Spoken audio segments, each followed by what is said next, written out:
இந்த மாதிரி நம்ம பேர் சொல்லும்போது நம்மளோட பாவ கர்மாஸ் எல்லாம் வந்து கம்மியாகுது.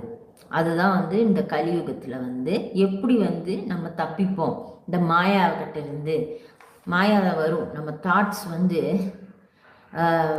நம்மளை சுற்றி பாசிட்டிவ் நடக்குது, நெகட்டிவ் இருக்குது. பாசிட்டிவ் பீப்புள் இருக்காங்க, நெகட்டிவ் பீப்புள், நம்மளுக்கு நெகட்டிவ் நினைக்கிற மாதிரி பீப்புள்ஸ் இருக்காங்க இல்லையா. நமக்கு தெரியாது, கண்ணுக்கு அவங்க பிஹேவியர் ஒன்றும் தெரியாது நமக்கு.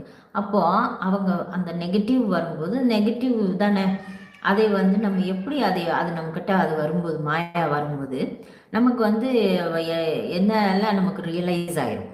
அப்போது அதை எப்படி வந்து போக்கிக்கிறது? அது ட்ரூவாகவும் இருக்கலாம், நம்ம நினைக்கிறது வந்து ட்ரூவாகவும் இருக்கலாம், இல்லை நம்ம இல்யூஷனாகவும் இருக்கலாம், பேடாகவும் இருக்கலாம், குட்டாகவும் இருக்கலாம் இல்லையா. ஸோ அதை நம்ம எப்படி போக்கிக்கலாம் அப்படின்னா நம்ம வந்து பேர் நாம வந்து சொல்லணும்.